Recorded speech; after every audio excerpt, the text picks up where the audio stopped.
aan rabo inaan bulshada hor keeno gaarigan u dambeeya markuu bulshada gudbinaa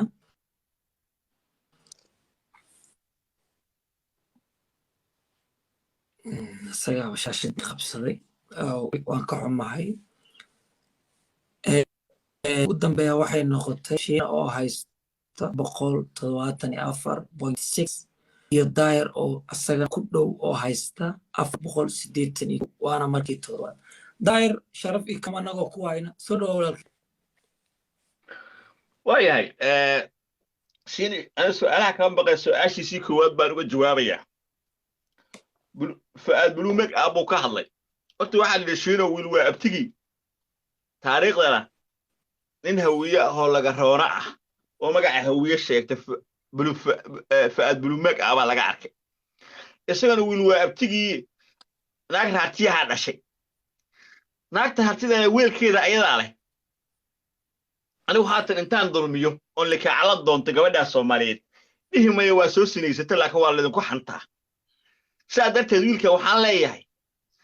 annagu nagama imaanin qolada noocaas hore nagala baranay haddaan hadda fadarownay abtiyaalow idinka abtiyaalow wiilka horta aan DNA ka qaadno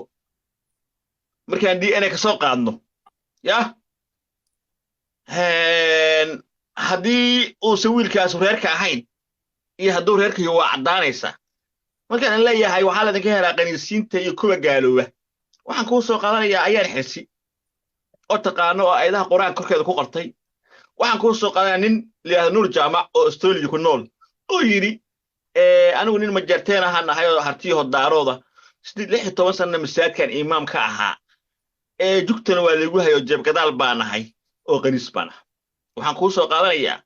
gabdhihii ugu horreeyay TV soo fariistay qirtay yiri aniga ma taqaanaa yiri anigu $6 baa lagu iibi jiro dugta culus baan ayuu afka Ingiriis ku hadlaa gaalada la hadlaay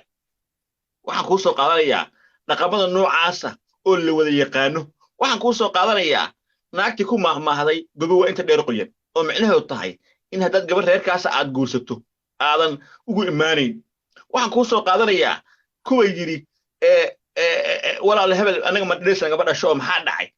madharees ma walaal buu salahayn oo ah micnaheedu in ninka walaalkii hadduu asaga waxba dhalayn walaalkii u fuuray naagta waxa asagoo dhaqan xumo ah aday kugu arooraan ani magacii kuma arooraan waxaan kuu soo qaadanayaa in gabdhaha la qabay marwooyinkiina ah markii la guursado nin qabo ka ilma dhalo hadday gaal cadaka iska raacaan ayagoon diin iyo dhaqan iyo ahdi midna aan tixgelin waxa soo dhan oo xanuuna oo booga oo ceeba ayaa leedahay shiinow marka wiilka buluumeg abti baa u tahay wiilna waa abtigii baa la yiraahdaa islaanta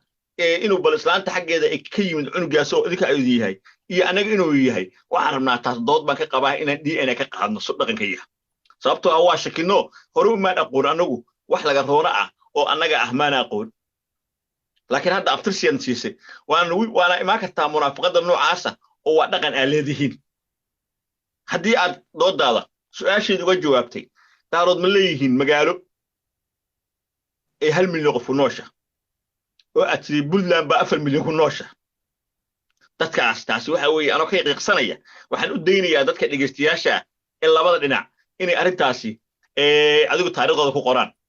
haddii ay run tahay oo Puntland 4 milyan ku nool yihiin waa all right hadda aad ku sibaxtana waa wax laga yaaba waxa soo qaadatay ogaadeen iyo dhul Ethiopia gumaysata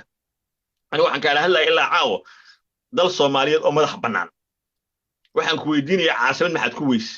waxaan ku weydiinayaa madaxweyne ugu horeeyay Soomaaliya muxuu hawiye u noqday ra'iisul wasaare ugu horeeyay Soomaaliya muxuu hawiye u noqday waxaan ku weydiiyay maxay madaxweynayaasha hawiye markay kursiga qabtaan si dimuqraadi u wareejiyaan kuwa daaradna loo kicin waayay jawaabteedu ma hayst waxa ku soo caraysaa Umar Cabdirashiid iyo Meer Suke waxaad leedahay madaxweynayaasha soo magacaabay ayay la tartameen lafteeda taas waa ay caynaysa adna aad ka warqabin macnaha inuu qofku madaxweyne soo magacaabay oo la tartamo waa ay laakiin inuu cadaalad falo waa gobonimo waa tan ra'iisul wasaare Maxamed Xuseen Rooble oo ku sheegay inuu asaga musharax ahayn oo saxiil u tartamayn oo madaxweynimo rabin laakiin uu cadaalad falay doorashadu waxa laga wadi laayahay maxamed Abdullaah Farmaajo oo ceeboobay oo dadka Soomaaliyeed ubadka Soomaaliyeed baabi'iyey oo musharaxiintii hoteelada ku weeraray oo dhaqankii lagu qiinay ragga madaxda daaroodka ah la soo baxay oo ahayd macangagnimo xukun jacayl waali la soo baxay ra'iisul wasaare maxamed xuseen rooblana oo halgamaya waa kan oo afka qabtay waa kan farmaajo qolka lagu soo xiray waa kana ugu dambeyn xafiiskiisii weeraray ee yiri ninkii xilkiyan ka qaaday markaad goobay ay hadlayso dadnimo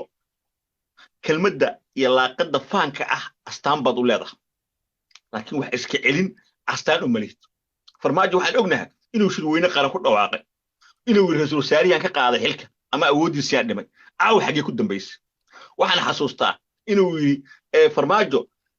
ra'iisul wasaaraha xafiiskiisa weerar xagee ku dambeysay dhaqan xumada kaligi taliska inda adayga waa tan qolka kugu soo xirayso farmaajihii shalay beenta taxaayay uu maanta qol ku xiran yahay haddaad xishoonayso taasad ku xishoon lahayd tan ku saabsan damiirka dadnimada aniga adigu kala noolna tusaale waxaan kaga soo qaadayaa iminka anigu haddaad gasho TikTok waxaad arkaysaa 5 daarooda 3 daarooda iyo midgahoodii oo aniga wada caayaya oo group saaran laakiin arki maysid 5 hawiye ah ama 2 hawiye ah oo sakraan geestiidii shiina culi caayaya arki maysid marka waxaan garan waayay haddaad karti leedahay maxaad markaad xanaaqdo diimaha oo caaysan hooyooyinka oo caaysan waalidiinta oo caaysan gabdhaha oo caaysan u leedihiin hablaayaha basbaalkeeda baafa baaldiya markii gabartiina la soo halqaday alla ooyinaysan waba ooyintaan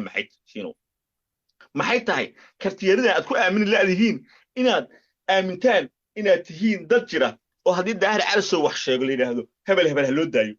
maxaa isku hor yaacaysan oo qofka soo fuusho daahir calasow dhila calasow canda calasow wixiga calasow dal calasow maxay tahay need meerkan haysta riyadan qarowga ah ee aad ku jirtaan su'aalahaasi oo dhan ayaan ku soo qadimayaa si aad u garwaaqsato halka aan mustawaha aan kala taagana